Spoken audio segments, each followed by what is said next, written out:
Hey everyone! Thank you so much for watching this video. Our word for the last 2 weeks has been risk. And when you look back over your shoulder, aren't some of the most amazing things that you can think of, didn't they start with a risk? Where you put yourself out there. You were scared. You had that pit of fear in your stomach, but instead of facing everything and running, you rose up to the challenge and you said, no, I'm feeling excited and I'm ready and I'm going to just do it. Maybe it didn't work out exactly as you hoped, but you never were tormented by the question, what if? It's not the regrets of the things that we've done so much that pain us, but the things that we failed to try. The colleges we didn't go to, the guys we didn't date, or the girls, or the things that held us back because of fear. You know, one of my favorite movies, and I recommend this highly, you will love it. It's from back in the 80s. It's called Defending Your Life. And in it, James Brooks and Meryl Streep are departed, and then they face judgment. And it's not about what you did or didn't do or sin or anything like that. It's about how you faced your fears. I won't give away the ending, but it is so worth watching that film. And you see, and it reminded me in my own life where I didn't stand up to the bullies, how my life might have been different had I done that back in high school, and not with regret. Regret doesn't serve anything. But if you're faced with that gulping, oh, right now, take a calculated risk. Check out the pros and cons and do it. You know, I was thinking about this very Facebook page was such a risk for me. I was lonely in Sarasota, didn't know anybody. I just moved down here, so it was almost 4 years ago. And it came to me that maybe a way of connecting with people would be to do what I love to do, which is encourage people and put it out there on a Facebook page. It didn't start out with video, it just started out with little posts here and there of just encouraging quotes that I had seen or heard. And then I thought, you know, maybe if I did video, I could connect with more people. And I expected people in my close circle of friends, like my Renee and Anita, to be supportive. I was surprised and delighted that family members like Tina Yagla and Kim Shaw and my Aunt Joan and of course my mom, my Aunt Rosie, would get involved and like and comment. But then there are the people that I never knew. And I didn't even know we would ever know each other, and we wouldn't any other way. And I'm thinking of you, Susan Alexander, or Gina Quisenberry, or Chris Wellman, or I wrote you down because I was thinking of you, Julie Cahill, and Julianne Bullock, Mary Ellen Ownby. You've been such supporters of this page. And yeah, I have over 10,000 like followers, but maybe 1% of you actually get my posts.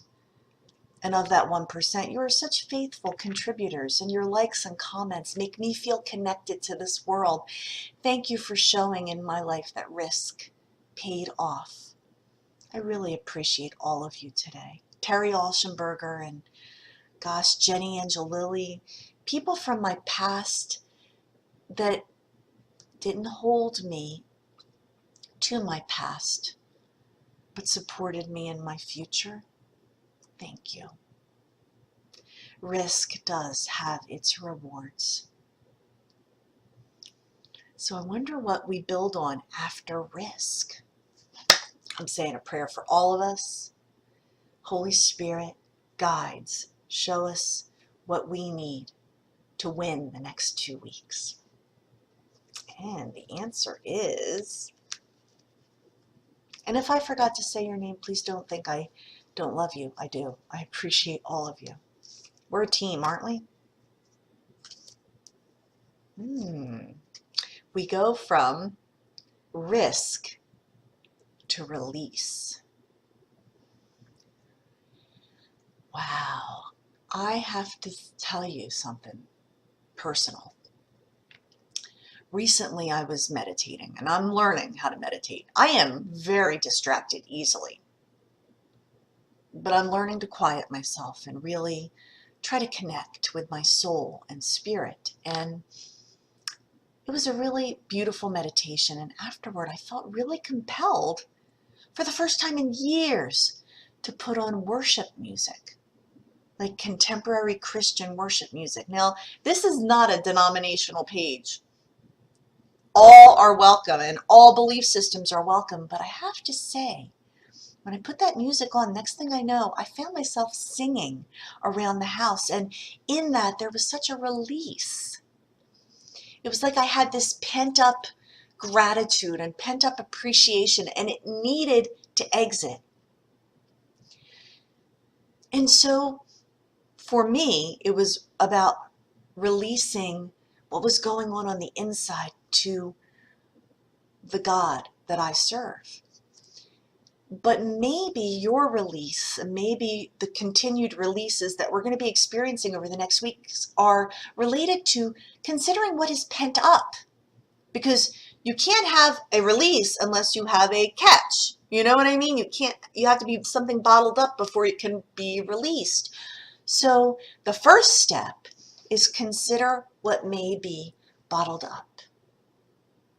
It doesn't have to be a bad thing. It could be a good thing. Maybe you were just thinking the other day of how much you appreciate someone and you haven't told them recently. Maybe it's a coworker. I recently sent a love note to the people that run my apartment building because they just are so kind and they respond to everything that I need when I need it. And you will find that as you express and convey and communicate and don't keep things bottled up, you will find yourself feeling lighter and lighter and lighter. And isn't that what release is all about?